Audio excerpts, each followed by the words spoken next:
Hello everyone, welcome back to my channel. My name is the ML Scholar and today we will be analyzing the new and upcoming Forsaken monster, which is Santerion. Now if you did not know, Santerion is from the Gloomy Dome maze that will start just about tomorrow and just after the Festive Dome maze ends. Now the main monster for that maze is obviously Santerion, and you should only be saving up your maze coins to unlock him and getting him from the limited time path, then saving your maze coins till the very end of the maze. Now, you should be saving your maze coins in order to get this monster and this monster alone, because he's the main monster, he's the one you should be saving up for. And yeah, basically save up all your maze coins for him and definitely do get him from his limited time path, and the rest of the maze coins that you save over, save those until a decent discount like 20% discount or 30% discount, and then get his cells from his path, and hopefully you'll be able to get him rank 1. Now that that's out of the way, let's just focus on the monster. And like any other maze monster that has been up recently, this monster is a Forsaken monster, much like Wicca, much like Thandia. And yeah, this monster is phenomenal, just like any other Forsaken monster. And yeah, this monster is really good, and he is from the metal category, and he is a tank, specifically a Megaton status caster tank, and that has a bit of a twist actually. So let's just read about him. His element is obviously metal, legend, and Forsaken. Now Forsaken is not an element, but that is a category of monster that he belongs to.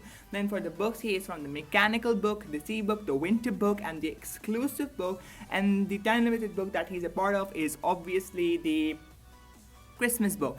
Now what I do not understand is why is he from the sea category, but I guess that works, I don't know.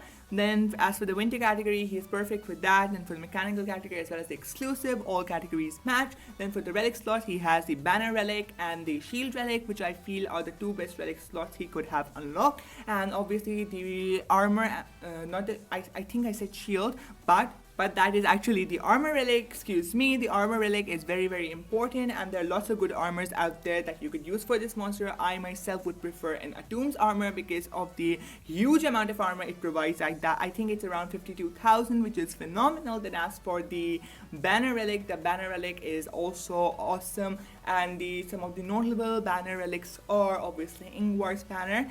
And yeah, the banners usually provide stamina and life, which is amazing for a taunt and megaton monsters, as they attract all of the attacks towards themselves. Then for the trait, we know that he is Forsaken. Now his traits are amazing. Just like any other Forsaken monster, he has one of the best traits in the game.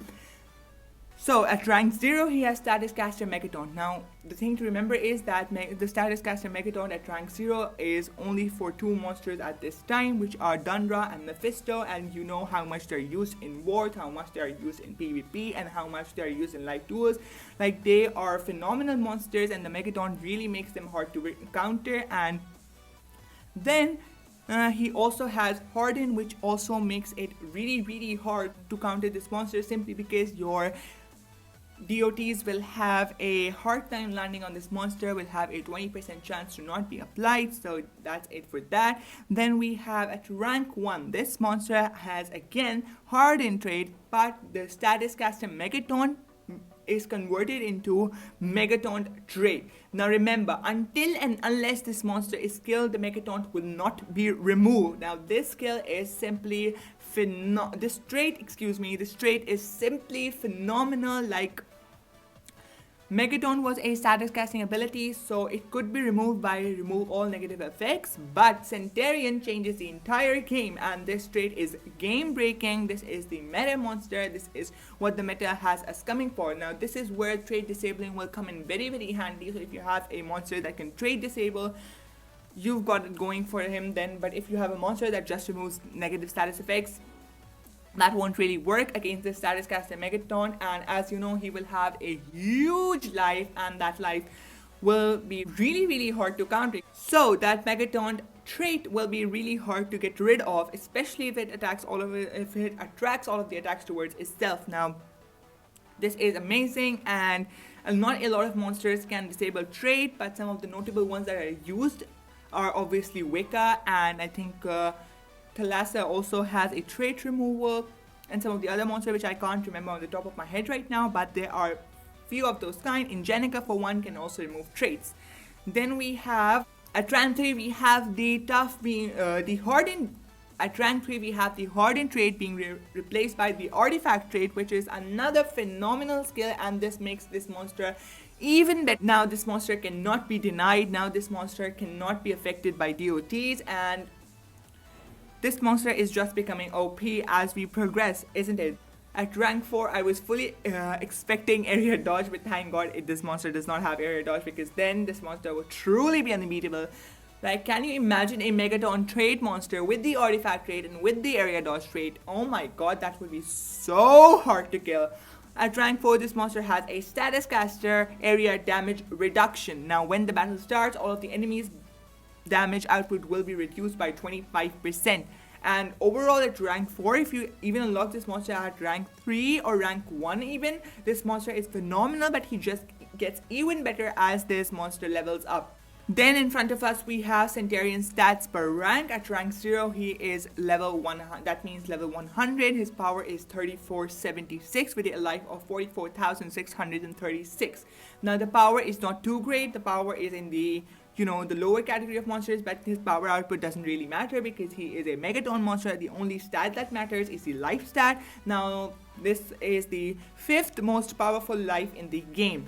And as you all know, 46,000 something is Dundra's and Mephisto's life, which is the most tankiest life in the game right now. But the 44,636 is another phenomenal life, especially for this monster with the Megaton trait and with the Artifact trait he's got going on. Like, no, really this monster will be really hard to kill. And at level 130, that means rank 5, this monster will have a power of 4424, a life of 75,271, and a speed of 4354. I think I forgot to mention the speed in the rank 0 one, so the speed is 3421 as well. So that is not a good speed, that is a horrible speed, but again, it does not matter. The only stat that matters for this monster is the life stat, and he has that going for him, and the traits and stats do not disappoint. So if you have problem waking up every 4 hours, at least wake up every 8 hours and get this monster from the time limited part, or just get this monster somehow from the maze, because he will be a great addition to your metal category, he will be a great addition to your books, and he will be a great addition for your PvPs as well. So I'm expecting to see a lot of top players using Santerion and getting him at rank, God knows what, rank 5. And what I like about this monster is it is not only, focused on those with deep pockets. Like, even if you are a free-to-play player, you can easily get this monster at rank 1 if you are willing to put in the effort. And even at rank 1, this monster is phenomenal. Mark my words, you will see this monster everywhere, like in wars, in, legendary leagues, and everyone will be using him left, right, and center, like you see doing, like you see them doing with Mephisto, Dundra. You see them everywhere, especially Dundra. I see Dundra everywhere, from wars to, you get the point, right? So yeah, that is it for Centerion stats and rank and book, etc. Now let's just go over to his skills. Now in front of me I have Centerion, and we have already gone over his life, his power, his speed, his trait, relics, and books. Let's just get over to his skills. At tier 1, he has a 1 cooldown skill with a 35 damage output, deals moderate metal damage to all enemies, applies nanovirus to all enemies, requires cooldown. Nothing good about that, but again, if you want the enemies to stop applying positive status effects, nanovirus is a good counter to that. Then we have Cookie Input Port, deals heavy special damage to one enemy, applies a random negative effect to one enemy, which is a 0 cooldown move with a 50 damage output. Now I'm surprised to see that this move is in tier 1. Moving on, we have Toy Boltzmann Machine. Removes all negative status effects from itself, gives 1 extra turn to itself. Now this move will come in very handy when you have this monster at rank 1, rank 2, and rank 0, simply because this monster will still be affected by DOTs. This monster could be denied, and that extra turn will come in handy as well. So when you have this monster at rank 0, I could recommend you running this skill, simply because he won't have the artifact unlocked by then, and that will be a very useful skill to have. Then we have Markov's Countdown Chain. Removes positive status effects from one enemy, applies a random negative status effect to one enemy, applies a random torture skill to one enemy, requires cooldown. That's a good single skill, then can be used to counter monsters with the area dodge trait, but not so much. Then we have a Pathfinding to a Chimney, deals very heavy metal damage to one enemy and applies stays to one enemy, applies nanovirus to one enemy, requires cooldown.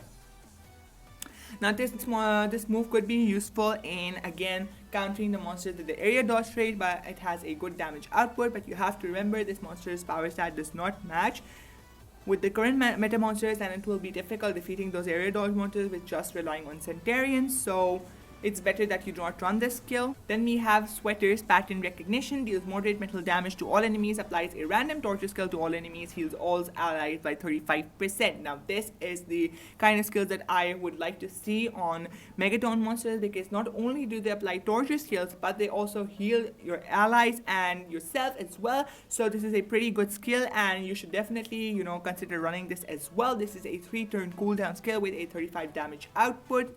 So then we have Workshop Heuristics, deals heavy metal damage to one enemy, applies a random protection effect to all allies. Again, a very, very good skill to have, and you could, trigger, trigger area dodge, trigger, what's that called? Yeah, immune to control status effects, which could be very, very useful. Then we have Jingle Bell Curse, heals one ally by 75%, applies a random negative status effect to all allies, requires cooldown. So this is also a very good skill, and it also, kind of has a deny sort of ability, so that is very good as well. Then we have Neural Network Garrets, removes all positive status effects from all enemies, deals moderate metal damage to all enemies, applies daze to all enemies, requires cooldown. So this is also a very, very good skill to run, because it removes all of the positive status effects and also deal moderate damage and applies daze on top of that, so very useful. Now I would like to, this monster does have a tier 4, but that won't be unlocked if you get this monster at rank 0, so I will first recommend the skills that are useful for him at rank 0, then give you an overall, what I want this monster to have if you have this monster at rank 4 or rank 5 whenever all of his skills unlock. So firstly, if you look at tier 1, tier 2 and tier 3, you should definitely run Sweater's Pattern Recognition, which is a 35% heal to all and also deals a random torture skill. Then I think you should run Toy Boltzmann Machine. Then you could always run Neural Network Garrets, that deals moderate magic damage, deals moderate metal damage, to all enemies and applies daze to all enemies, requires cooldown. Then you could run a random protection effect, that is Workshop Heuristics and Jingle Bell Curves, also if you want that extra heal and negative status effect to all allies. So you could just, shift around all the skills, but the good ones are definitely Toy Boltzmann Machine and Sweater's Pattern Recognition and all of the skills from Skills Group 3. So you could, optimize it per battle you want. Like if you're facing a monster where you feel like you will be attacked a lot, or the attacker has a high damage zone, I would suggest that you use like the 35% area heal and 75% ally heal, and also a random negative status effect. So that is it if you have this monster at rank 0. But this monster also has a tier group 4, which is even more phenomenal and will be unlocked as you rank this monster up. So first up we have Behavior Christmas Tree, removes all negative status effects from all allies, applies life regeneration to all allies, applies stamina regeneration to all allies. Again, a phenomenal skill, and this is basically an improved version of the skill we went over above. Then we have Ho.exe, deals heavy special damage to all enemies, heals all allies by 50%, and that is also again an improved version of a skill we saw above, but instead of 30% it heals the allies by 50%, which is again a very, very good skill to have. Then we have Gifting Algorithm, applies a random negative status effect to all allies, applies a random positive status effect to all allies, gives one extra turn to itself. Again, a phenomenal skill, and is basically a combination of two of the skills we went over above. Then we have Bernoulli Cold Distribution, deals massive metal damage to one enemy, applies random torture skill to all enemies, applies a random torture skill to all enemies. So this will apply 2 torture skills and also deal a massive damage output, which is a 70 damage skill with a 2-turn cooldown, and this is also a phenomenal improved version of the skill we had above. Now this is obviously if it were up to all of you to have tier 4 skills if you have this monster unlocked, or you could switch out if you have, again, if you want extra healing or if you want the enemies to have negative status effects more. That simply depends upon you, but the tier 4 skills, if you have unlocked them, definitely do run them. And then we have the ultimate, that is Uncontrollable Christmas, deals heavy metal damage to all enemies, activates all cooldowns on all enemies, applies a random torture skill to all enemies, applies a random torture skill to an enemy. So this is a double torture and activate cooldown, and also deals heavy metal damage, and again a very good ultimate as well. Now, what do I think of this monster overall? I think the design is awesome and the books make sense except the C book, but that's just out of the question. Some monsters do have questionable books. And the relics are perfect, the stats are pretty good as well, the skills are phenomenal, and he's definitely one of the upcoming meta monsters along with Nisael. And speaking of Nisael, I did a video on him recently, so go check that out. I will link that in the description below.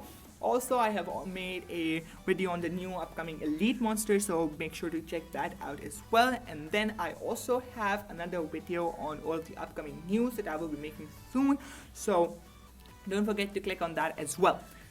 Now that is it for the video. I would like to end by saying that you all have been showing me so much love and support, and been encouraging me to continue on with making videos, and I really appreciate that. And I really like the fact that you click on my videos and see to what I have to say, which I really appreciate. Thank you so much. Thank you for all your love, for all your support, and please do not forget to give me a like and subscribe to my channel. And yeah, don't forget to comment. Even if you're shy, I love to respond to all of my comments, and I do respond. I have notifications on. As soon as someone comments, I do get a notification, and I reply as soon as I can. So I love to engage with you all, so please do drop a comment down below. I'd love to have any sort of conversation for you guys, not just about Santerion, about anything in life or what you are aiming to achieve in Monster Legends, and whatever that's going on, I'd love to respond to you all. That's it for the video. See you in the next one. Bye bye.